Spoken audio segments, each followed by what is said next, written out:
Great Escape. I'm author CJ Peterson. My co-host over here is author Michael Scott Clifton. Sorry, I'm going to apologize for last week. That is totally on my fault. We actually moved last week, and the internet company cut off our internet a day early. So unfortunately, that's kind of on me. Sorry about that. But no worries, because we will today be talking about The Hero. In the meantime, Mike, how was your weekend?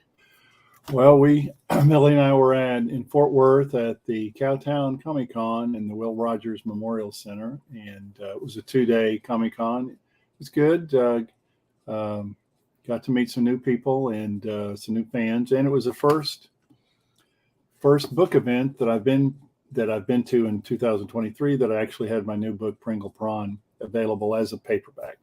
Oh, nice. And so we got a pretty good response with that in terms of people that were interested in buying the book. And so was real happy about that. And then this is going to be kind of a busy week, weather permitting, because Thursday is the Longview Art Walk, which is a quarterly affair held in the city of Longview that is in the historic downtown area. Mm-hmm. And I will be in the Vera Bank lobby on Green Street, along with several other authors that have some of which have been on Book World: Patty Wiseman, Nancy Hudgens, aka Dana Wayne, mm-hmm. and Phyllis Still, who is I believe she's the current president of the East Texas Writers Association, which is based in Longview. Right. And then Saturday, of course, it's supposed to rain on Thursday, so we'll see if we still have that. But it's from 5 to 8, and we're indoors, but there's actually a lot of vendors outdoors, and it is an art fest. So there's all kinds of art and crafts and things like that available. And then on Saturday of this coming week, we'll be at the Longview Wine Festival, which is hosted by the Alzheimer's Center. I don't know if I've got that name exactly right, but it benefits Alzheimer's Association, and it will be at the Mod Cobb Convention Center. It's not in Mod Cobb; it's in the Arboretum, which is an outdoor area park arboretum, which is located immediately adjacent to Mod Cobb, and I believe that starts at 12 o'clock, and it runs until 5 o'clock on Saturday. So lots of different authors and art. All kinds of art, all kinds of crafts will be there, and it benefits a good cause. So if you're in and around the Longview area this Saturday between 12 and 5, come out and see us at the Arboretum, again, next to the Mod Cobb Center in Longview, Texas. Awesome. Julie Brock says hi. Hi, Julie. I know this week, like I said, we actually physically moved on Friday. So it was like a caravan of us going. And so things have been kind of still in a shuffle since we hit the ground running pretty much. We've already been looking at houses. We went and did a college visit. The podcast today, signing paperwork left and right. So it's like everything's been a whirlwind. So for me, I'm looking forward to the point of just chilling. But we're currently on the search for our new forever home. So that's fun and exciting. Cannot wait for that. So there may be another week up here somewhere where we may have to pre-record in there somewhere else, or may accidentally miss it depending on how the internet flows. So just your patience and understanding through this time is greatly appreciated. Super excited. We did actually talk to the boys of Cowtown last week. We did a short video on Magic Mickey Mischief for them. And they actually said that they have one that's going to be in Durant, Oklahoma in February. So I may be going to that one because that's in our backyard now. So I'm kind of looking forward to that one. But I do know I have a couple other cons that we're going to be working coming up soon after the new year. Between moving and holidays, I'm actually looking forward to breathing somewhere in there. But today we're going to be talking about The Hero. So when you say The Hero, Mike, what do you think? Well, the hero is generally the main character or characters. Sometimes there's more than one hero in a book, and a pretty much crosses genres in that regard. Doesn't really matter whether you're doing historical fiction, mystery thrillers, or science fiction fantasy. Hero is the person that saves the day. And as we'll talk about today, there's all kinds of different heroes. And they range from the traditional heroes that we're all familiar with to those that you would least expect. And the ones I like are the ones that are a bit unusual, the ones that you would not. I don't know if you necessarily call them anti-heroes, because they're also almost as common now as the regular heroes. But I do like anti-heroes because they are the qualities that they have on the outside. You would never suspect that they would have it within them to do any kind of heroic things, save the day, whatever you want to phrase it as. And generally, they're put in situations where they're forced to do something, or else. That or else, of course, you can leave open. It could be all sorts of things, or they die, or somebody else dies, or disaster happens. Just things like that. And in my Conquest of the Veil series, the hero that I have, which is a main character, starts off in a contemporary setting in East Texas with a bullied high school teenager whose name is Mona, who swaps her life with someone else, and she ends up being a duke's daughter with servants and riches, and transforms from a plain-looking young lady to a beautiful woman on an alternate world of Earth where magic has replaced technology. But she is not a hero in the sense that apparently, you would never expect someone who has been bullied to the point where they are actually considering killing themselves, committing suicide, would be one of the last types of people you would consider to be a hero. But what I like to do, CJ, sometimes is take folks like that, characters like that, and if the situation's different, if they're given the means by which to do great things, what happens from that point forward? Do they grow as individuals? Do they become the kind of heroes that we're familiar with? Or do they crash and burn? And I think that's part of the beauty of being an author and writing, is that you can go any way you want to with that. Yeah, I kind of put a little twist on it with Tested by Fire, the latest book. I am following with a lot of the general things, but there are many different ways to create a hero. Momburella says, hi, Momburella. There are many different ways to create a hero. First of all, you want them to be imperfect. You don't want them perfect, unless they're like superhero Marvel DC type people. And then, okay, they can have some perfections in them, because generally they're going to. That's just how that works. But for example, in Tested by Fire, she's not really a hero, yet she's the one that ends up, that's the focus of the story, is her. The actual hero is the guy, the firefighter. So it's like, if you kind of look at that, it's kind of a little bit more of a skewed line. Right. Whereas in the Chain Reaction one, the hero actually ends up, mine take journeys. They're never really like a hardcore hero. Even in the Sands of Time trilogy, where the kids have gifts, they don't think of themselves as a hero, but they end up being just that. So for example, Holly in the Sands of Time trilogy didn't really realize she was the strongest of the telekinetics. And another one would be, I don't want to give away a major twist. There's one character who you don't think has anything, and he ends up being the biggest, baddest one of the bunch. And he ends up technically being the hero. He takes out the bad guy. So it's like, you're not really, with the mind, you're never really 100% sure if they are or if they aren't. If you don't see them coming, if you don't see the hero aspect of it coming, I think that's great also, because the heroes are such can be such tropes, that have seen that, done that, heard that, read that, Hmm. and I think what really what you've described, CJ, is what appeals, I think, to a lot of people who read, because if they can already pick out your plot, pick out your heroes and what they're going to do next, it What's the kind of point of reading the defeats the story? story. Kind of defeats the reason for reading the rest of the story.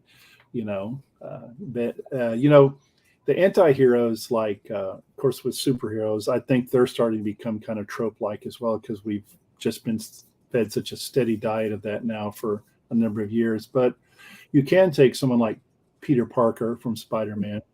Okay, was he a hero? No, until he got bit by a radioactive spider, and all of a sudden, he's a superhero.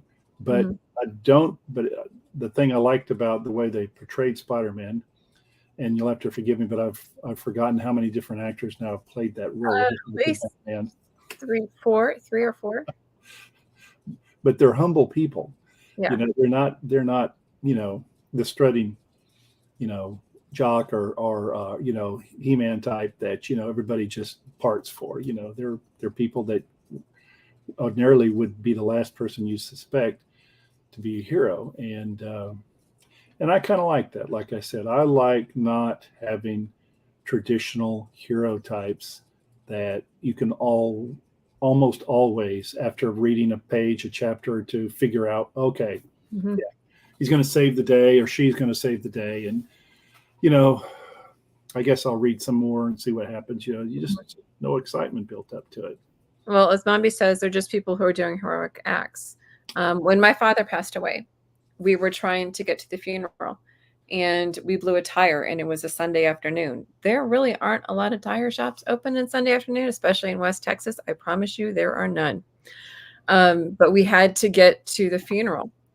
Um, I'll get to that. Lyra Brannon says, one of my favorite anti-heroes that I've been seeing is what they do with Loki's character. That's true. Um, there was a gentleman who saw us pulled over the side of the road. We explained what was going on. He was in the volunteer fire department for West Texas. I think I was Amarillo area, maybe. He actually worked in a tire shop. So he took us to the tire shop and fixed our tire. To me, he was a hero that day, or I would have missed my father's funeral. Heroes can be just normal, everyday people doing normal, everyday things, or things that they don't think is heroic, but that somebody needs help with. Well, You don't really know. the comment about Loki is actually a very good one, because Mhm.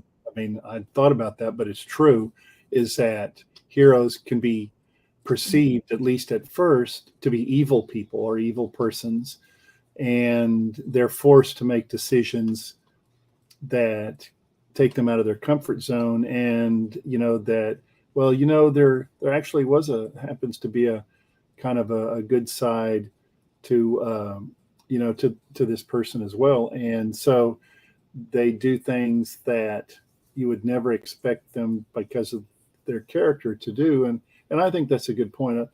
I'm trying Mhm. to think of the Disney character Maleficent. I don't know Mhm. if it falls in within that category as well. You Yeah, know, it's like when you really study them and you actually watch their character arcs, they start off somewhat bad, but then you learn later on as to why they are. Everybody has it within themselves to be good or bad. right. It's kind of like that Cherokee saying, there's a good wolf and a bad wolf inside you. Well, the grandson asks the grandfather, how do you know which one wins? He says, the one that you feed. And So you never know exactly what it is that's going to toss somebody one way or the other. For example, the tested by fire one, he could have gone either direction, you know, but I let you see her journey as to how she got there. And when you can actually understand the characters and understand their journeys, it's actually kind of amazing when you're watching it. I don't know if you ever watched Grey's Anatomy. There was uh, a doctor, Alex Karev. He started off a real jerk, like one you love to hate. And his character through the different seasons, actually, you watched him grow. You watched him change because people were investing in him. And it's like, what makes them tick? What makes them do things? And when you can understand that, especially as an author, and be able to show that to your reader, you have taken them on a journey. Good. That's actually a good point, CJ, because I think that readers have commonalities, just like we all do, with characters that are written about. Mm-hmm. And it has a lot to do with, oh yeah, I can relate to that, or I've been there, I've done that. Mm-hmm. And I think that makes it, I think when an author can write where they kind of appeal to that side of readers, I think it makes their attachment to the character, I'm talking about the readers now, to the character in the book, that much stronger. And I think too that the evolution of a hero as you start a book and you go through it is extremely important, because once again, if you don't want to give away the store in chapter 1, because then it kind of takes away, well, why don't I need the rest of the book? So, and a good example of that, the first book that I had ever written was the Treasure Hunt Club. And I had a character in there, Nick Hollister, kind of a ne'er-do-well guy whose luck only runs one way, all bad. And most of it's due to his own, affliction of trying to take shortcuts through life that never work out. So he finds a magical book that can find anything that's ever been lost, and he uses it like a treasure map to get rich quick. But Nick's character soon finds out that there are treasures that are far greater and far more valuable than material things, and he has to learn that lesson the hard way. And I think in the end he makes the right decisions on what to do. And I think those of us that have characters like that, and it sounds like your Tested by Fire character is very similar to that. Mm-hmm. The reader can follow along with the evolution of the character. And like I said, I think that's important. I really do.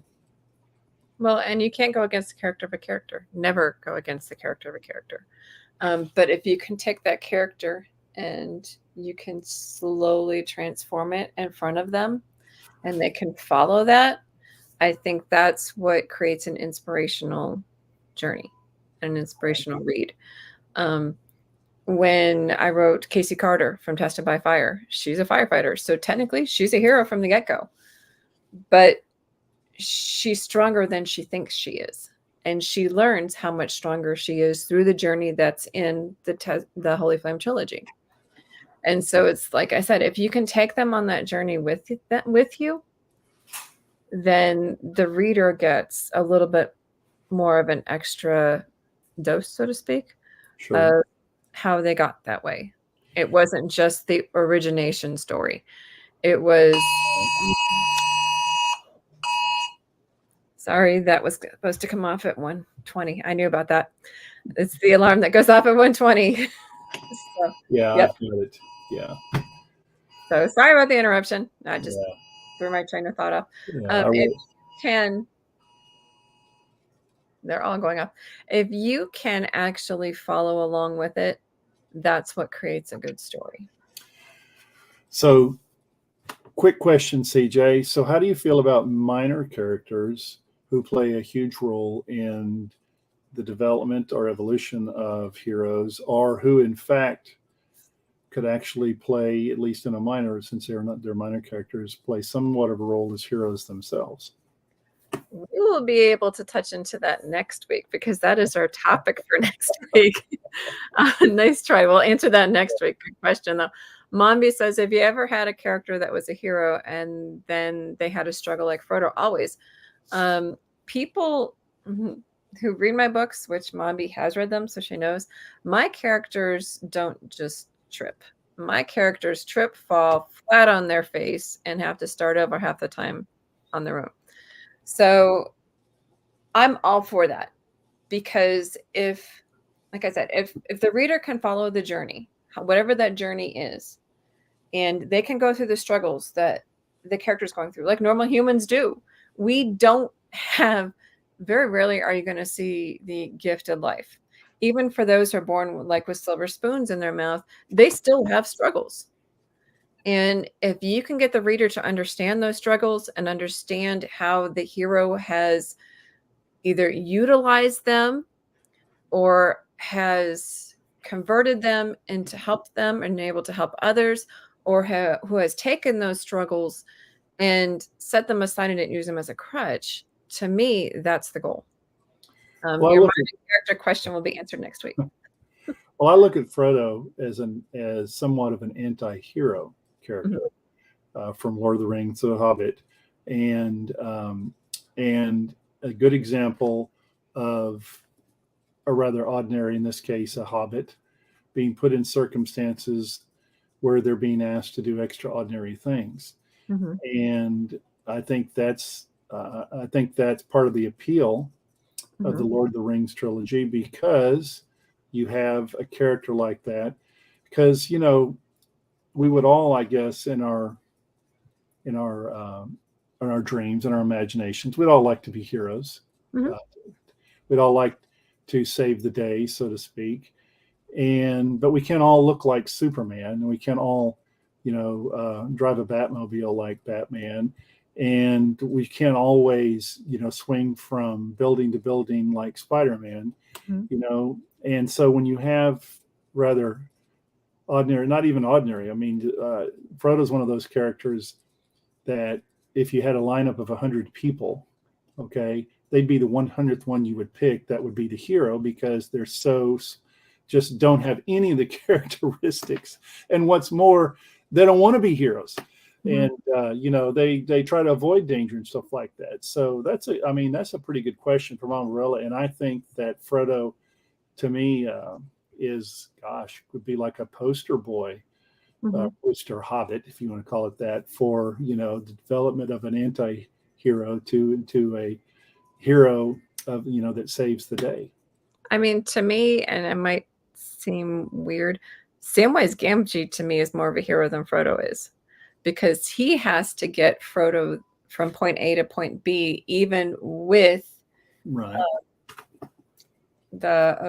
Gollum trying to stop him and trying to sidetrack him. And he helps Frodo get out of the web stuff. He helps him get out of all sorts of stuff that half the time he doesn't even know that he's in the middle of.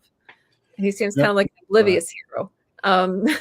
But Samwise Gamgee, he stood beside him the whole time, and he helped him get out there. You can have more than one hero. I mean, you can have more than one hero, and or you can have someone that plays a huge role in the development of a hero, which kind of makes them associate hero, if you want to call it that. Secondary hero, yeah. So, and in the Conquest of the Vale series that I wrote, the fantasy series I wrote, with the girl, that character Mona, that was going to commit suicide, she meets a prince, Prince Tal, and it's not your typical prince, because Tal carries tons of baggage with him. And sometimes you have heroes that you have different people that play a huge role in the development of a hero's personality or techniques. In the Conquest of Vale, you had two damaged individuals who separately and apart can't do a whole lot, but together they can accomplish great things. So you can have heroes that become heroes because of their relationships with friends or even lovers. And I think that's important too. Gosh, we could talk for hours about the different kinds of different characters you could have and how they're developed and all of that. But I think it's important that you try to be at least a little bit unique in how your heroes act and behave, and not be your run-of-the-mill hero with bulging muscles or super abilities. Mombi says agree. I think I'm supposed to be Samwise, especially in the movie series. Seriously, Aston improved the character, in my humble opinion. And yes, I do believe he did. Part of that is the personality of the actor themselves, bringing it into the role. But when you're talking about writing, you as the author have to be able to put those personalities into those heroes, which makes it it's a struggle because we always want like the big hero because, superhero, super people. But it's like you can make that in an everyday person. Mm-hmm. And that's the challenge. Do they go against the norm? Do they step out of their comfort zone to help? Do they, what exactly is your definition of a hero? It's kind of like, what is your definition of success? To me, it's not money. It's not getting my name out there. To me, it's any of the people who read my books, if something inside of them has been a blessing to them, to me, that's success. My success is different than somebody else's, just like my heroes are different than other people's heroes. But if you can translate that into a story and into the reader being able to understand that, to me, that's a win. Right. And that's a good point about Samwise as well, because without his help, Frodo never would have. I mean, there's no ring being returned to the fires of, to be melted down. And anyway, so, It's the same with Harry Potter. He wouldn't have made it without Without- Ron and Hermione. the Weasley brothers, Ron and Hermione. So, Or even the twins. I mean, there's no way he would have made it without them. so sometimes it's hero by committee. Yeah, exactly. Sometimes it's a group, and one of them will stand up above the rest of them. But Yeah. a lot of times it's usually those who, it's kind of like where it says you are the sum of your friends. In other words, be careful which friends you pick because you are the sum of them put together. You influence each other. So in that sphere of influence, does the hero have the right elements in that sphere? Just the same as the villain. Does the villain have the quote unquote wrong elements in their sphere? It just depends on what's around them, what they allow and what they don't allow.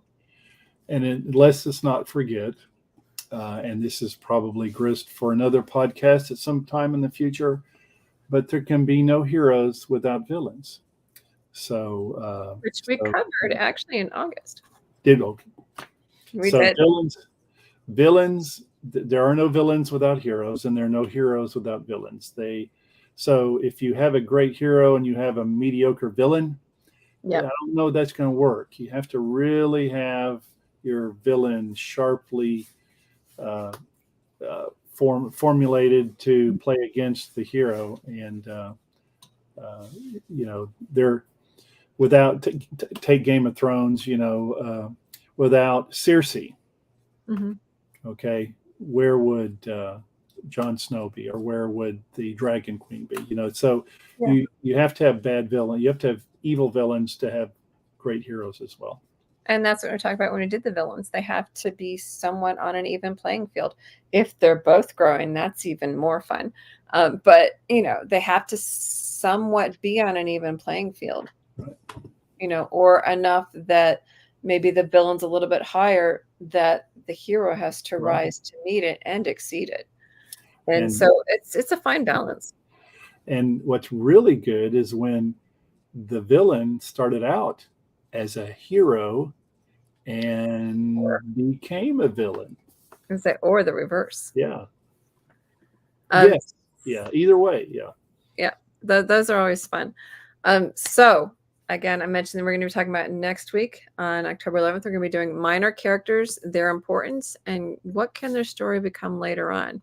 Yeah. And what about those characters who you only intended for one book that decided that, no, I want to finish and be strong? Sometimes the minor characters take over and decide that, no, I'm in this story to stay. And those are fun. But we'll talk about those next week. In the meantime, have a safe week. Mike, have fun this weekend, and I hope all of your shows go well. Guys, same time, same sandbox next week. We'll catch you later.